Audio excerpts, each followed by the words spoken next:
80ನೇ ಸ್ವಾತಂತ್ರ್ಯ ದಿನಾಚರಣೆಯನ್ನು ದೇಶದಾದ್ಯಂತ ಸಂಭ್ರಮದಿಂದ ಆಚರಿಸುತ್ತಿರುವ ಈ ಸಂದರ್ಭದಲ್ಲಿ ಇತಿಹಾಸವನ್ನು ಸ್ಮರಿಸುವುದರ ಜೊತೆಗೆ ನಾವೆಲ್ಲರೂ ಸೇರಿ ಕಟ್ಟುತ್ತಿರುವ ಹೊಸ ಭವಿಷ್ಯವನ್ನು ಎದುರು ನೋಡುತ್ತಿದ್ದೇವೆ.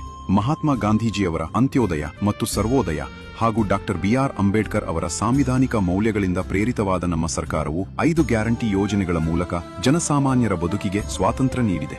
ಗೃಹಲಕ್ಷ್ಮಿ ಯೋಜನೆ ಮಹಿಳೆಯರಿಗೆ ಆರ್ಥಿಕ ಸ್ವಾತಂತ್ರ್ಯ ನೀಡಿದರೆ, ಅನ್ನಭಾಗ್ಯ ಹಸಿದ ಹೊಟ್ಟೆಗಳಿಗೆ ಆಸರೆಯಾಗಿದೆ.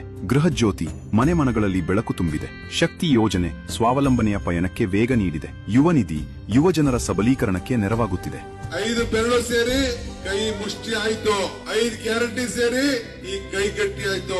ಯುವ ಕರ್ನಾಟಕ ನಿರ್ಮಾಣದ ಆಶಯ ಹಾಗೂ ಕರ್ನಾಟಕದ ಅಭಿವೃದ್ಧಿ ಮಾದರಿಯ ಮೂಲಕ ನವಭಾರತವನ್ನು ಕಟ್ಟುವ ಮಹೋನ್ನತ ಉದ್ದೇಶವನ್ನು ಸರ್ಕಾರವು ಹೊಂದಿದೆ. ಕನ್ನಡ ನಾಡಿನ ಸಮಸ್ತ ಜನತೆಗೆ ಸ್ವಾತಂತ್ರ್ಯ ದಿನದ ಹಾರ್ದಿಕ ಶುಭಾಶಯಗಳು.